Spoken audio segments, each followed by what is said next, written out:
G'day everyone, welcome to the Opal Mills.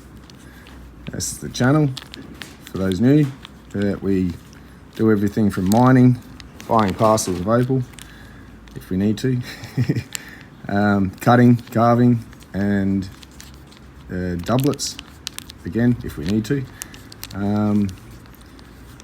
treating matrix, and silversmithing, goldsmithing for setting afterwards.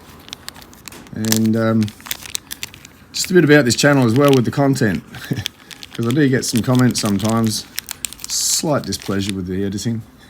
That's fine, it's not for everyone. I'm not a content creator as a lot of YouTube channels are. I'm not sitting here trying to go for the views.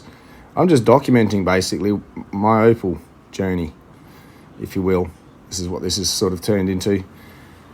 So I'm not out there gonna have a yee-haw time every video. It's real as it is, whether we find opal or not, whether we cut a good stone or fail. Everything's just as it is, and in order chronologically. I don't film a year and then edit it to make it content.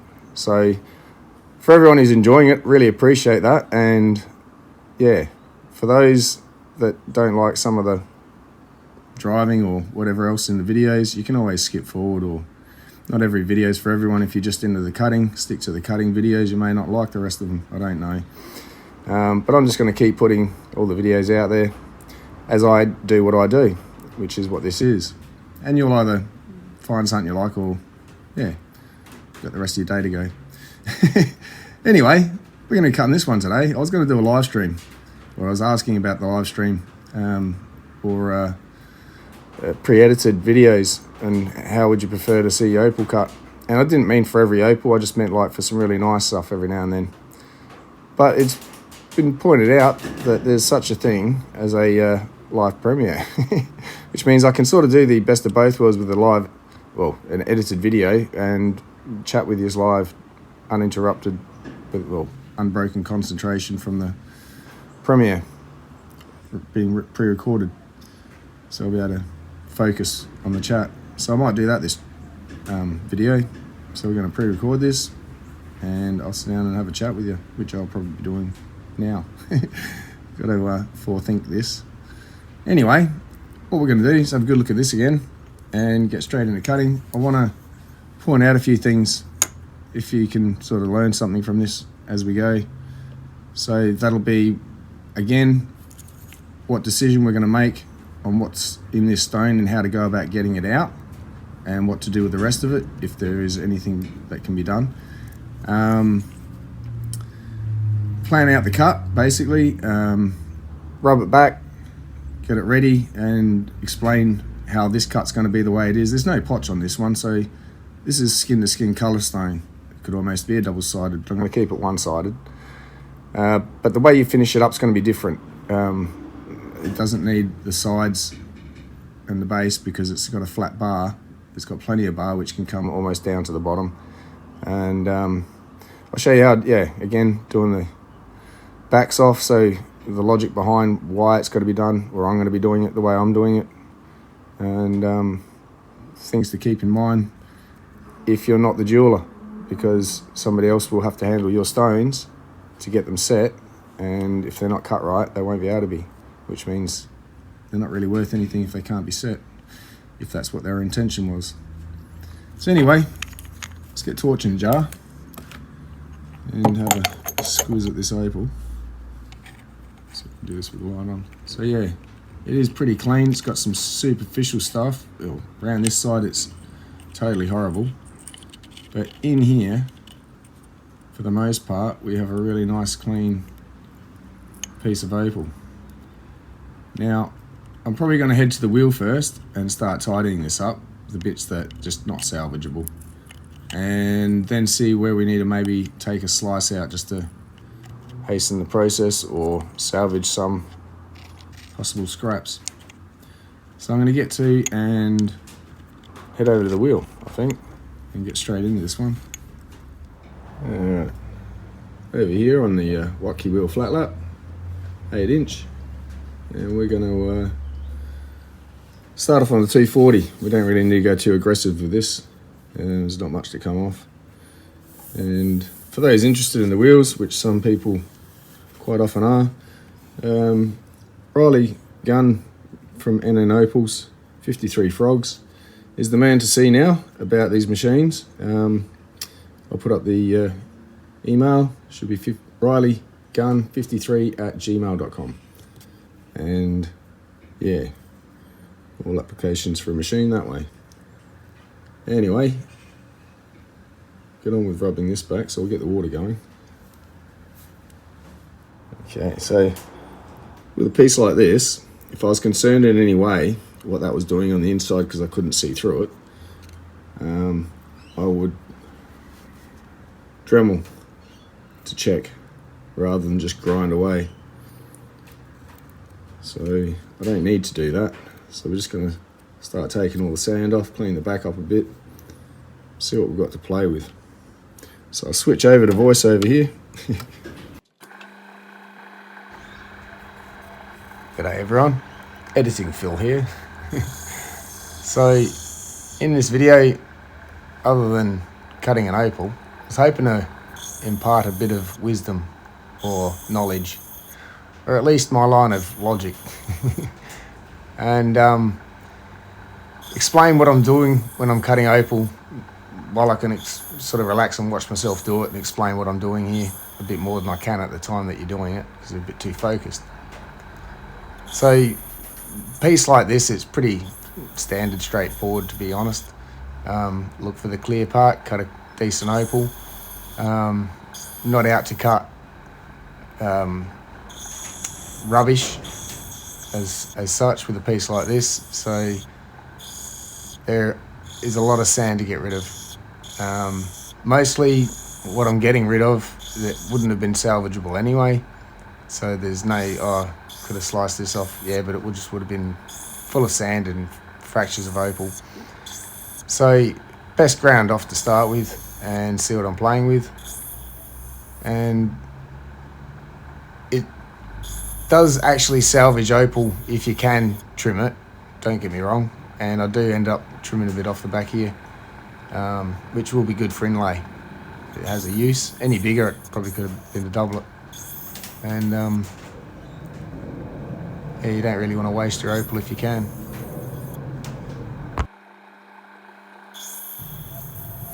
So by cleaning all this up, getting it back to what I can see a bit better on the inside and make more of a decision, and try and go for the biggest, cleanest, but a piece that's got a face as well. Not much option with a piece like this. You got the top, you got the bottom. It's got to go one way or the other. Unless you just slice it sideways, and I could have used the whole lot for inlay. Or maybe some small doublets.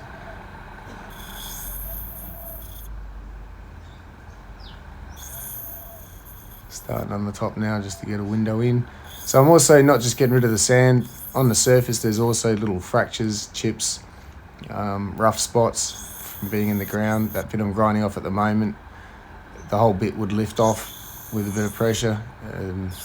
Can't zoom in too well, but you'll see in a minute. There I go. Trying to flick it out. So that's got to come down, which means all that's gone. Be prepared for sacrifice. It's not fun. It makes you cry because you're like, but it looks so pretty. But yeah, going for a nice clean stone, it's all got to go if it's not clean. You get used to it after a while. If you end up cutting a fair amount of material, it's hard when you only got bits and pieces to want to sacrifice it. I'd also encourage, when buying opal, here we go on a rant of buying opal. No, just a little hint. Once you're looking to cut stones, try and go for a parcel that's small as far as the amount of stones. It's not gamble, even if it's been rubbed. And for what you'll get out of it and what you spend, you've got more of an assurance that you've actually spent your money well. Going for gamble, don't pay good dollars. You're supposed to pay gamble prices. That's the point of a gamble. Alright, so we're going to take this back over the light, have a good look inside again, see where the rest of this sand lies.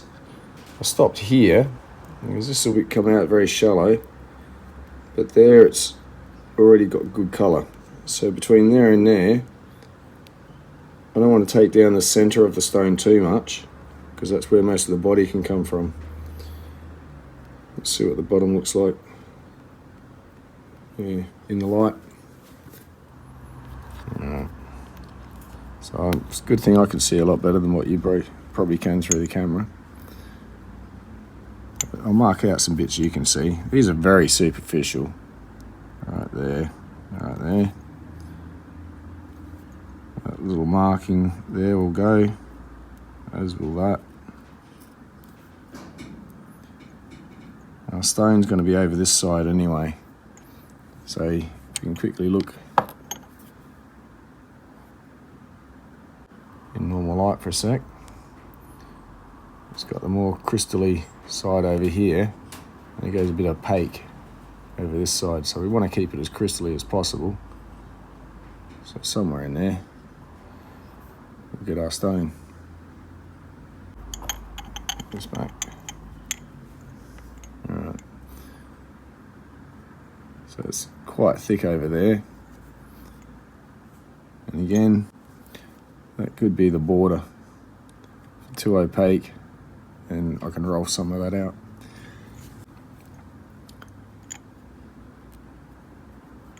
So marking it out, right. I can see from the top that goes, there's 2 spots in there. May not be able to see them. They're down a bit, but I'm pretty sure they'll roll out, so I'm not too fussed about them. But this in the side here, this goes pretty deep, so we're going to have to avoid all that somehow. It's a little bit of light sand spots here. And this will have to go. So yeah, we bring the saw out through there. We'll skip all that. And spot of sand there, superficial.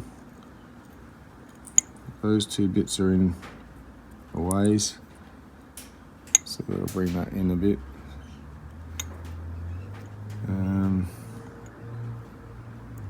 Back's got plenty of meat to take down what I need. It's only got these patches here, very superficial. Superficial. So for the most part, I can see our stone has to be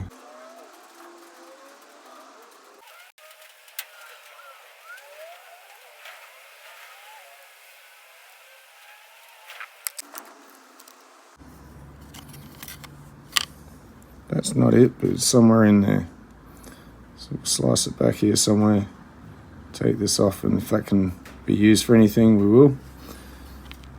Over to the saw.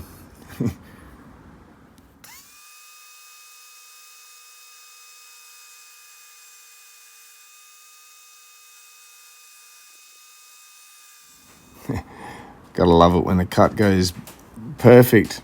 Not that you could really have known by your educated guess, but right there, everything on there was useless. It's very foggy, full of sand, so there wasn't really much going to be salvaged out of there to add to this. And that'll make some bits of inlay really nice. So now we've got a nice, almost clean piece. We'll go back over to the wheel, tidy these last bits up, and get that in a clean rub. So we're just bringing it back into a bit more of a shape, and you give the back end a bit of a flat spot, so we can sit it flat, and line up the top. So you got to pay attention to the back and the top, and make sure you level your back out nicely with the way you want it to face, and then you can sit it on the dop nice and squarely. So when I'm dopping, now you've got to know what you're doing around flames. It's going to be hot wax here, and I get it reasonably hot, and then I know it's going to be too hot, and you get the hang of it after a few times of burning yourself as to when you can touch it. So I let it cool a bit, and then I can squish it a bit. Just letting it cool down, and then it won't stick to my finger. Just needs to be soft enough to be pliable, so I'm just remoulding the top here.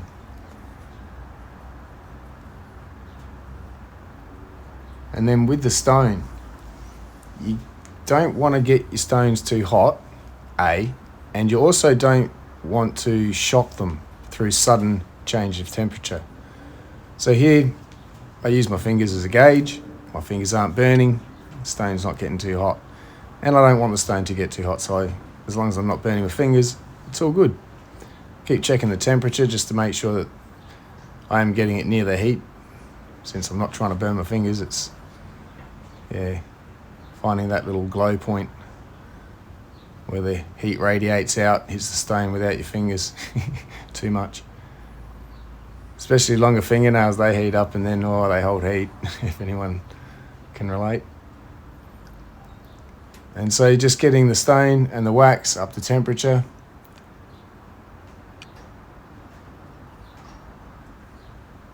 I like to have my wax nice and runny so it really sticks to that stone. I really don't want it to come off. And so I just keep it nice and hot while it's on the stone and mould it around the stone so it's nice flush up against it.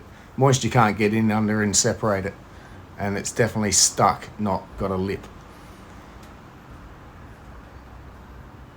And then after I've got it all the wax where I want it to be, I start leveling out the stone based on the bottom, because I've flattened the bottom, and I kind of look at the stone on the stick from the side, which you probably can't see here, and I'm looking at the stick, pointing it straight up, and I want to see that stone all the way around sitting flush at the bottom, flat, so it forms like a T,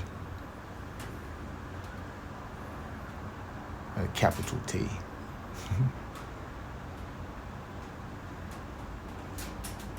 And a bit more time you take here getting it as good as you can, there's another less waste.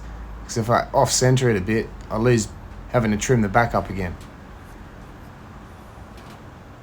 So there we go. I'm happy enough with that.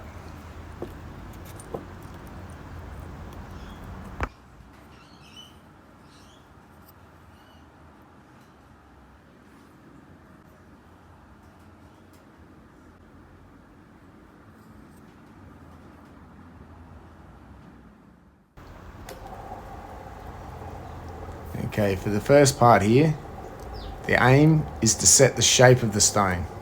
So the stone, I like to have the stick, and that's the best thing I like about the flat lap with alignment. Because it's a flat wheel, you can see if your stone is leaning in or out from the wheel. So if you keep it parallel against the wheel, you know you've got to move it in and out as you go around the oval, because part of it sticks out obviously on the ends wider than it does on the sides, just to keep that stick flush. But if you can get that shape set in this stage, you'll keep it for the whole cutting, as long as you don't remove any, well, you leave a part of it and don't remove all of it in any one spot, and it won't dip in that spot because you've removed it and put it out of shape. So I think it's pretty important setting the shape, especially for the setting. Once it's in the setting, looking straight down on top, it'll have that very almost perfect even shape all the way around. And I don't mind checking my stuff up against the template. If it fits back in the template nicely, nice and snug, I know I've got a reasonably good oval.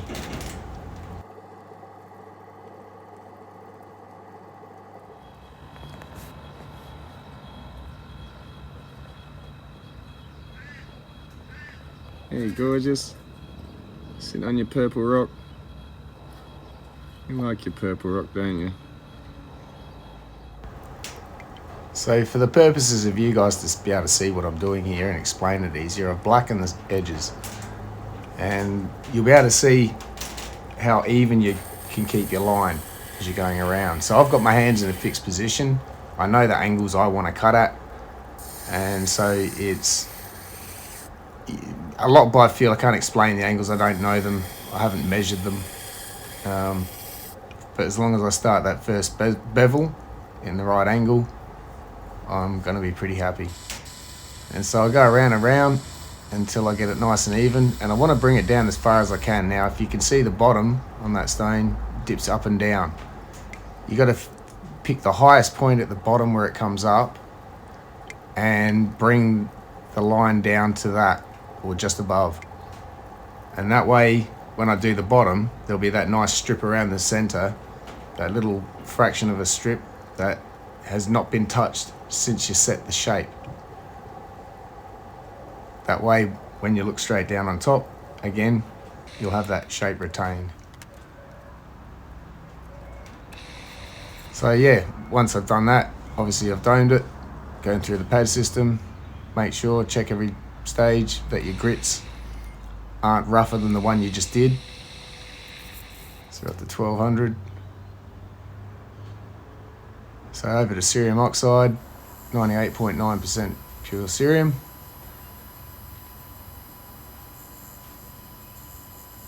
It does an A-grade job. If you don't get a good job with your cerium, it's something you've done before the cerium. There's no way you should fail with the cerium. Alright, now the face is cut, we want to be able to do the back. So dopping upside down, again, like the bottom, you've got to align it right. And if you align the bottom right to start with, when you flip it upside down, you can see flat straight across the top. Plus you can go by that bottom of that black line closest to the stick and check your ends aren't dipping one way or another. Then same process, find your angle and start trimming that line down. Again, highlighted in black for you guys. Usually when you're cutting, you don't worry about that, you can just see it. And so I want to leave it nice, as thin as possible, but not thin because I don't want a razor edge. I never want sharp corners on my opal. The focus is going a bit funny here. I think the water got on the lens. So nonetheless, I'm just keeping that center line, trying to keep even with the top so it's nice and parallel, top and bottom.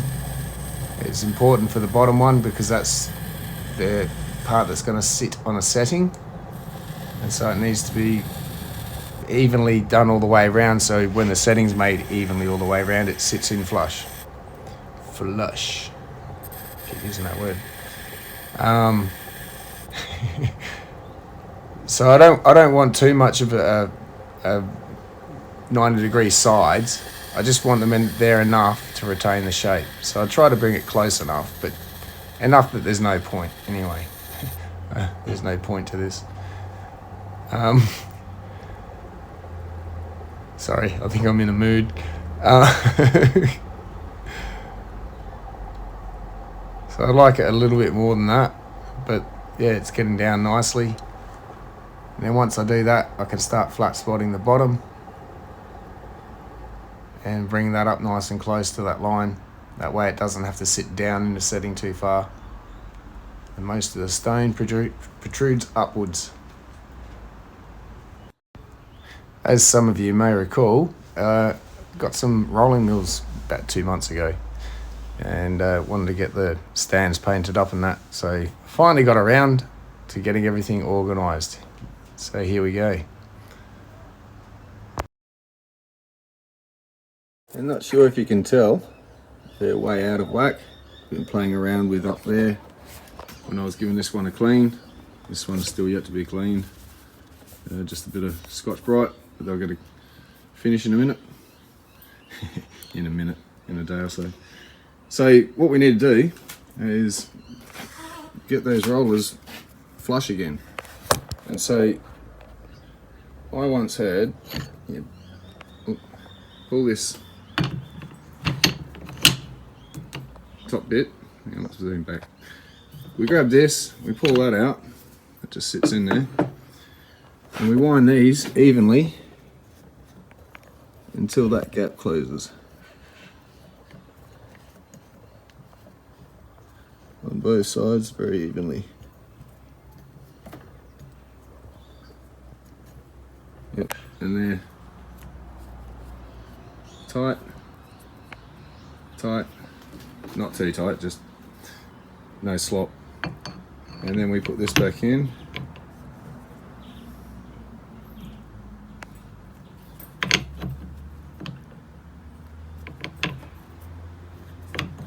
There we go. And they should be aligned. Awesome, it worked. Thanks YouTube. Anyway, there we go. Alright, so we've just got delivery of the new Opal Mills Rolling Mills stands, and they have been done up with the same paint job as this. So I have not seen them, and yeah, can't wait to have a look. So we'll get set up and we'll unwrap my new Christmas presents, early ones.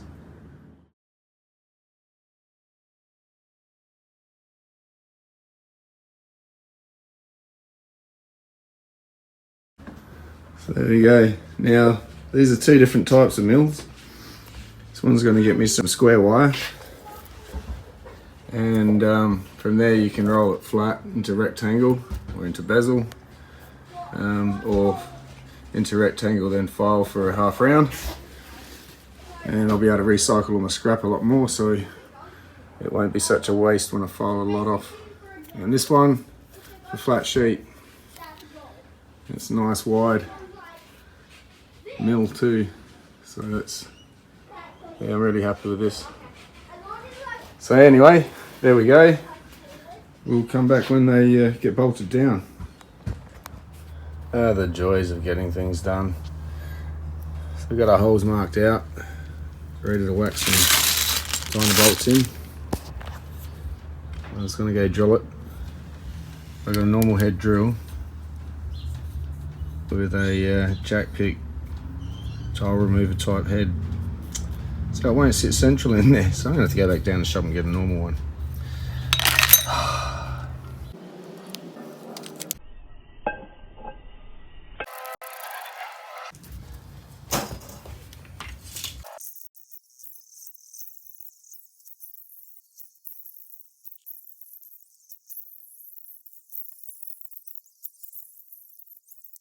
Okay, I had to get on with it and play around. I couldn't keep recording. It was just taking too long. It was like 2 months later since I got these. So that's the first piece. Got a bit of a split there. Tried to heal it up with a bit of heat, and it stopped splitting. So I'll get a couple of ring bands out of the length of that. Voila.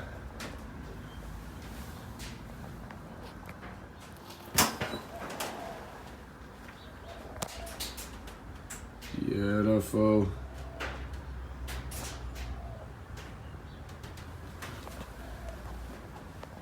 I'm really happy. So a few thank yous again for these, for the rolling mills and stands. Thanks Joe, Lindy and Angel for supplying me with these.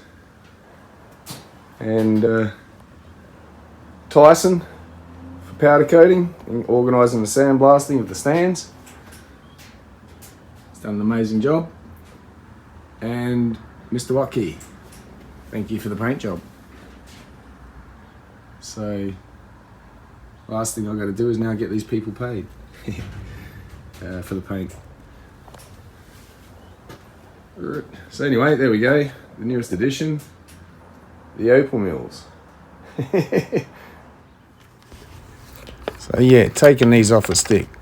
I like to get off as much as I can of the wax, just to not have too much on there, and just separate it with a chisel and flick the rest off with a fingernail, but there'll always be a little bit left, so a little bit of methylated spirits on a cloth and just give it a gentle wipe, and the rest of it will just dissolve and wipe off and soak into the cloth with the methylated spirits, and then stay there once the methylated spirits evaporates.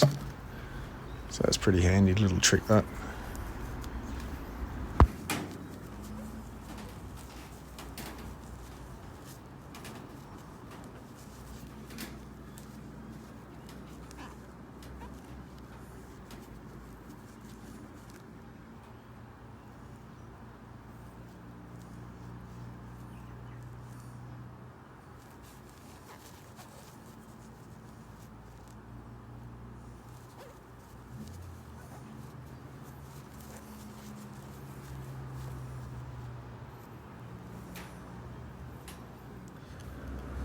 Okay, so here we are, all finished.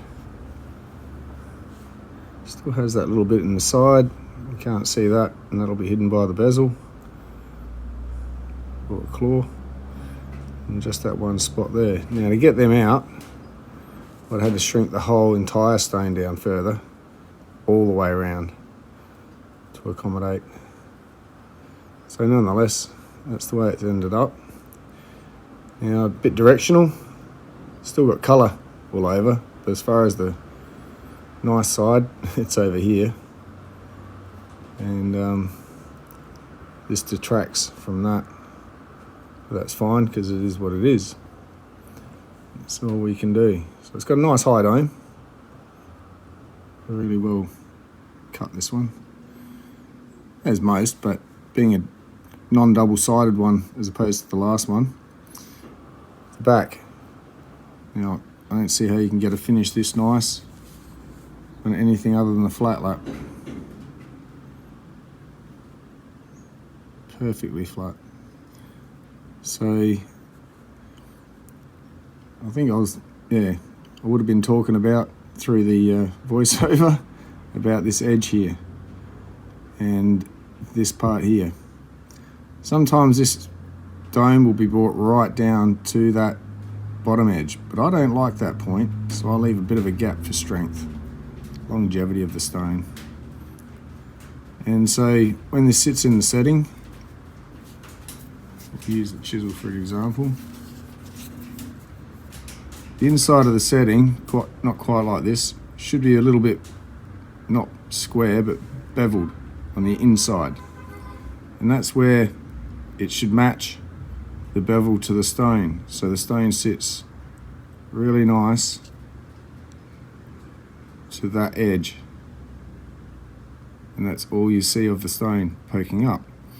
To which that little section there, between there and there, is where the claw will come up and hook onto, or a bezel, keeping it quite shallow. And they'll just nicely hook on. And as you can see, my fingernail, it's not that thick. My thumb. So it's a very small bezel or claws. So for me, a stone like this with these detractions, I would have put close to 200 a carat to 250, but I'll put 100, but I'm going to bump it up because of the cut to 150. So around about 150 a carat for this piece. And that's, yeah, not exactly that common from what I understand, coming out of Andamuka. Too much crystal.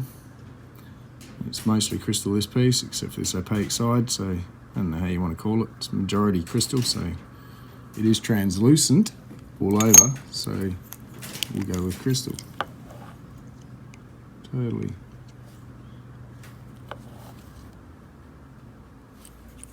So yeah, green crystal. It's got a brightness of about 3. Could be a lot brighter. I mean, that spot there, that's really intense. That's close to 4, maybe just over, but around about a 4.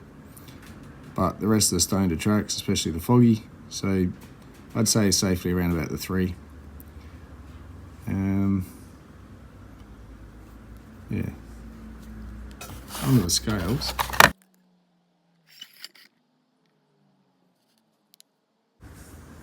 We have dead on 7 carat. So that'd be 1,050, 150 a carat.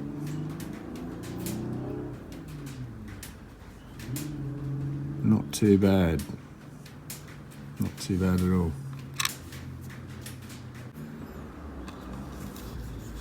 So in comparison with this one has a lot more coloration.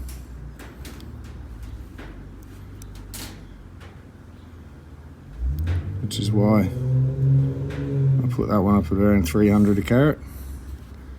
8 carats. So that one's 2400. And it is double-sided. Oops, it's upside down. Upside down, Miss Jane.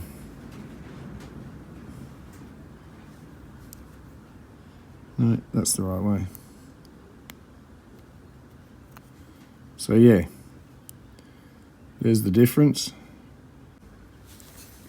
So for my $1,000, it's not too bad a result.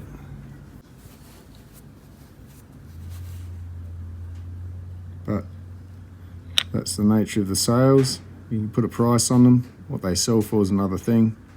What I feel like selling them for is another thing again. The pricing, I've found you're not going to find an actual valuation. Everything seems to just be evaluation. The difference being an evaluation is for insurance purposes. It'd be nice to have a valuation to know what the actual stone is worth. But when they do an evaluation, in secrecy, it seems, with no explanation of rhyme or reason, a price is denoted, and then around about 2.5 times that price will appear on the evaluation. That's because it's a replacement cost, not an actual price. So, how do we arrive at a price? Investment with effort and what the market does will determine how well I did. And I think it's fair if I triple my money on this quite easily for what I've invested in and been able to retrieve out of. So, hope that helps. I'm going to leave this video here. I'll do some low light. Yeah, hope you enjoyed. Cheers.